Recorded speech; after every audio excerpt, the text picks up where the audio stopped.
Bonjour à tous et bienvenue dans cette nouvelle vidéo. C'est l'heure aujourd'hui de la review sur le chapitre 71 de Dragon Ball Super. Un chapitre très intéressant dans lequel il ne se passe pas grand chose, mais qui soulève tout de même tout un tas de questions, donc on va revenir dessus dans l'ordre chronologique. Le chapitre commence donc avec Whis qui enseigne à Goku comment parfaire sa maîtrise de l'Ultra Instinct, et pour ce faire, il l'interroge sur quelle est la différence entre un ange comme lui et un mortel comme Goku. Ce à quoi Goku répondra évidemment faux. Ce passage a fait énormément de bruit à cause de la façon avec laquelle Goku répond à la question. Un passage qui tendra une nouvelle fois la perche aux anti-DBS afin de taper sur le personnage de Goku. Alors qu'on soit d'accord, hein, le Goku de Dragon Ball Super est loin d'être bien écrit. On est loin du personnage des 42 tomes. En tout cas de ce qu'il est à la fin des 42 tomes, qu'on soit clair dessus. Mais pour le coup, critiquer Goku sur ce passage, je trouve ça quand même vachement abusif. Parce que moi j'aimerais juste savoir à quelle réponse vous vous attendiez venant de Goku. Parce que si vous vous attendiez à ce que Goku développe une thèse sur les propriétés des anges, laissez-moi vous dire que vous non plus, vous n'avez rien compris au personnage de Goku. Tout au long des 42 tomes, Goku devient adulte, et en devenant adulte, il gagne en leadership ainsi qu'en sagesse psychique. Il devient capable de lire dans le cœur de la plupart des êtres vivants, de sorte à pouvoir discerner un être qui pourrait devenir bon et celui qui restera mauvais toute sa vie.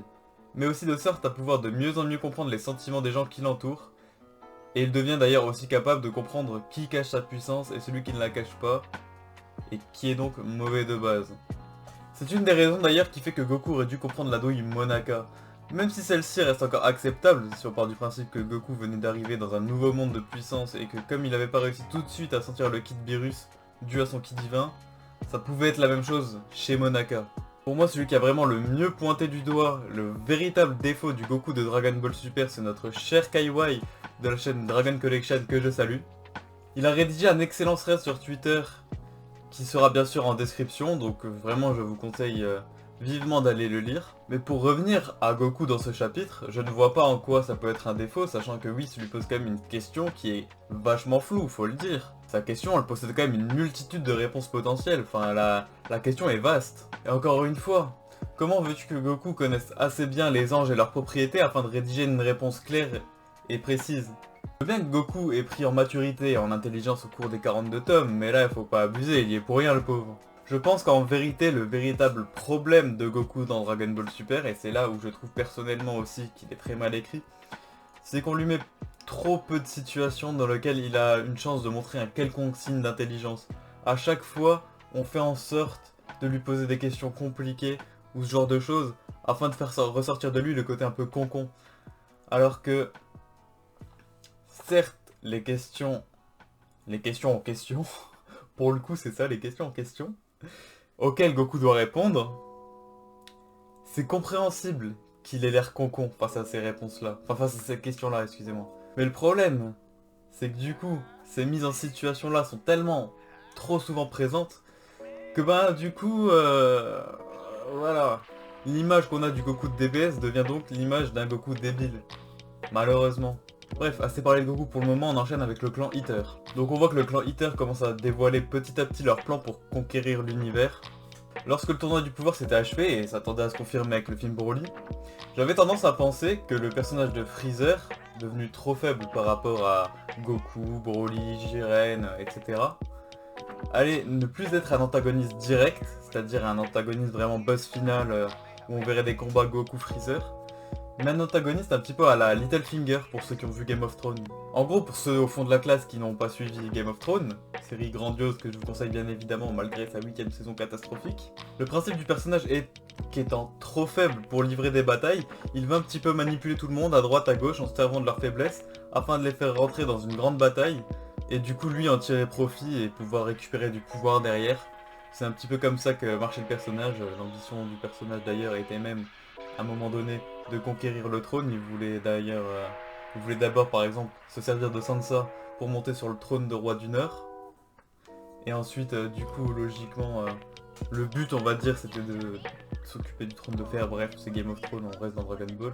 Et du coup voilà, je me disais que Freezer étant devenu trop faible pour affronter directement des Goku, Vegeta, Broly, Jiren, Virus et tous les êtres beaucoup plus puissants que lui qui existent, je me disais qu'il allait devenir ce genre d'antagoniste. Ce qui se passe un petit peu dans Dragon Ball Super Broly d'ailleurs, hein, parce qu'il manipule Broly et son père pour les faire se confronter à Goku et Vegeta. Il y a une bataille entre les entre les trois, parce que Paragus il reste à côté. Et lui, son but à Freezer, c'était de rester derrière pour pouvoir achever Goku s'il fallait. J'imagine qu'il aurait aussi achevé Vegeta et Broly. Et du coup Paragus, d'ailleurs Paragus il l'a fait. Et du coup plus de Saiyan pour embêter Freezer, ça veut dire le plein pouvoir sur l'univers pour Freezer. Comme pendant sa glorieuse époque. Et finalement, j'ai l'impression que c'est un peu ce qui est en train de se passer avec le clan Eater, mais en beaucoup mieux et beaucoup plus intelligent. Parce qu'ils essaient de jouer avec les faiblesses de chaque camp, donc avec les faiblesses d'abord de Granola, parce qu'ils sont en train de lui monter la tête par rapport à sa vengeance contre les Saiyans. De l'autre côté, ils montent la tête à Goku et Vegeta en disant ouais, il y a quelqu'un qui s'autoproclame meilleur guerrier de l'univers, il faudrait que vous alliez le combattre, en plus il a ravagé ma planète donc c'est un méchant. De sorte à ce que Goku et Vegeta aient envie de combattre Granola et de sorte à ce que Granola ait envie de combattre Goku et Vegeta. Comme ça les deux camps se combattent, pardon. Et évidemment le but c'est que le clan Eater en ressorte profitable. Je sais pas si on peut dire ça comme ça. Mais voilà. Voilà, et qu'ils puissent donc avoir le plein pouvoir sur l'univers sans avoir à se battre. Je trouve ça très pertinent d'apporter ce genre de personnage dans l'univers Dragon Ball, surtout quand c'est aussi bien fait qu'ici, d'une manière très intelligente de se servir de l'univers Dragon Ball afin de créer des toutes nouvelles histoires fraîches, innovantes et divertissantes. Ce que j'adore énormément aussi, c'est cette manière de parler de Freezer comme étant l'objectif ultime de l'arc, sans l'avoir vu une seule fois, et juste en en mettant une pression par rapport à lui, par le simple biais de sa réputation. Je trouve que tout ce qui se passe avec le personnage de Freezer dans cet arc permet de re-glorifier déjà le personnage, et de lui rendre le crédit qu'il avait perdu dans les films Fukatsu no F et dans certains chapitres et épisodes de l'arc survie de l'univers, dans lesquels il s'était fait piétiner par à peu près tout le monde, et donc forcément Freezer il était devenu un petit peu irrespectable finalement. Mais bon, là j'ai l'impression qu'ils essaient de rendre sa gloire d'antan au personnage et c'est vraiment très très cool.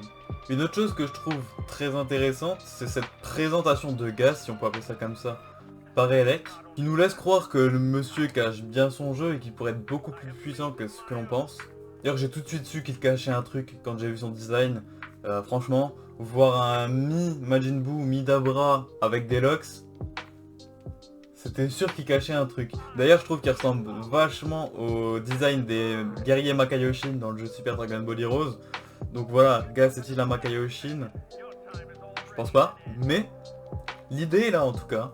Nous arrivons ensuite du côté de Maki et de Oil qui font route jusqu'à chez Zuno. Donc j'ai pas grand chose à dire sur ce passage, hein, puisqu'il est quand même assez court. Donc je pense juste que comme ils ont eu droit à 10 questions, au-delà des questions sur Goku, Vegeta et Dragon Ball, ils ont dû avoir des informations sur Freezer, sur les Super Dragon Ball je pense, et même pourquoi pas les autres univers. Bref, c'est une théorique. Ensuite, nos deux compères arrivent sur Terre et font la rencontre de Shishi. J'ai trouvé ça cool de voir Shishi avoir un rôle, si on peut appeler ça un rôle, parce que dans DBS, le personnage, et même d'ailleurs dans Dragon Ball, surtout dans la partie Z de Dragon Ball, le personnage sert quand même plus à faire acte de présence dans le décor qu'autre chose, faut dire la vérité. De plus, j'aime bien les quelques dialogues qu'elle échange avec Goku.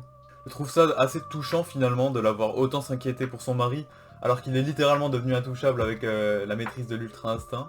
De plus, ce chapitre est quand même bien appuyé sur la relation Goku et Shishi, plus que d'habitude, et j'ai trouvé ça vachement bizarre.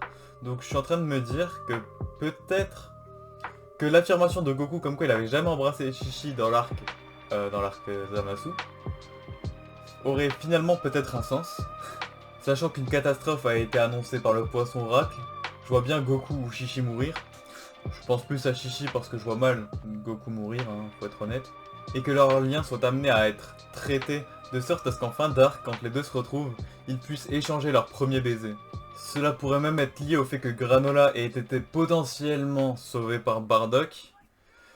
Ce qui permettrait donc de développer les liens familiaux de Goku à travers sa famille terrienne et sa famille Saiyan. Alors il faut que je revienne sur un passage que j'ai trouvé vachement cool dans ce chapitre. C'est la petite compétition entre Whis et Beerus. Cela permet de donner une réelle alchimie au duo et donc de le rendre plus attachant. J'aime bien aussi leur façon de montrer leur fierté envers leur poulain en leur donnant ce signe distinctif. Donc pour Whis c'est la signature, pour Vegeta c'est la sorte de boucle d'oreille. Mais cela me donne quand même vachement l'impression que leur formation est à présent achevée et qu'on se dirige vers la fin de Dragon Ball Super, en tout cas du Dragon Ball Super pré-arc du tournoi du 28e Tenkaichi Budokai.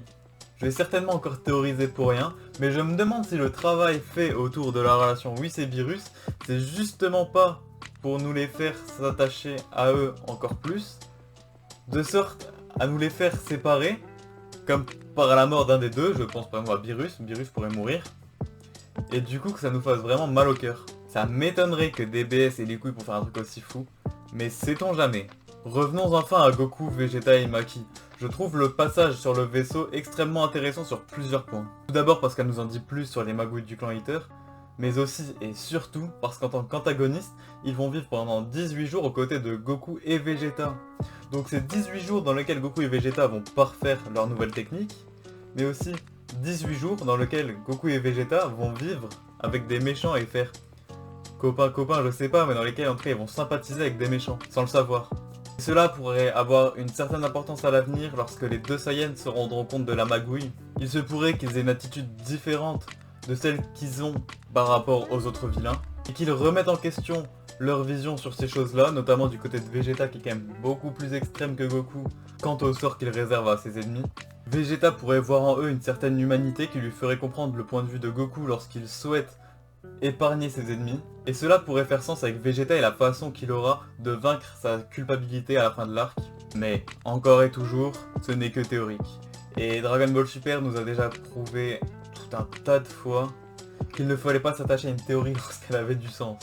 Mais j'aimerais quand même bien que les portes ne se referment pas de la manière la plus simple, au moins cette fois. Sinon, à part ça, ces scènes dans le vaisseau sont aussi très intéressantes d'un point de vue visuel. On voit des intérieurs de vaisseaux comme on n'en avait jamais vu auparavant dans Dragon Ball. J'aime d'ailleurs plutôt bien l'échange que Vegeta et Maki ont à ce sujet.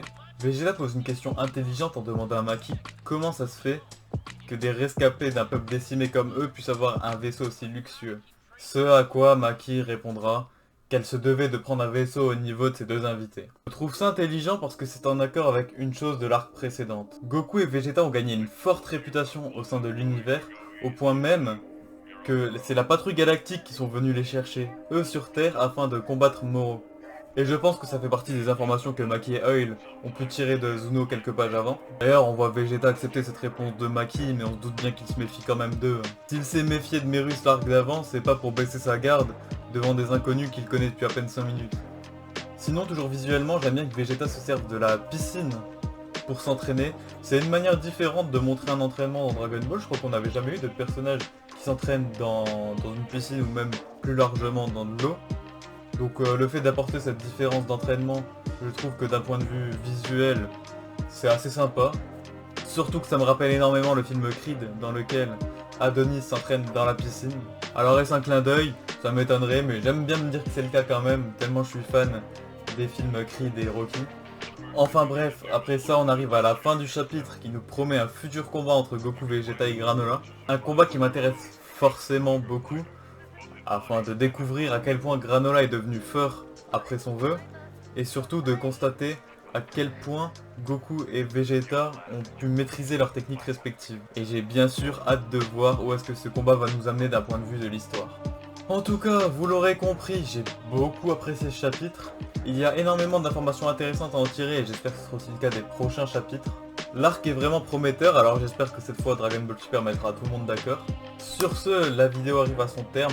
Prenez soin de vous, abonnez-vous, likez, partagez la vidéo. Il ne me reste plus qu'à vous souhaiter une bonne journée, une bonne semaine et à vous dire au revoir. Merci d'avoir regardé la vidéo.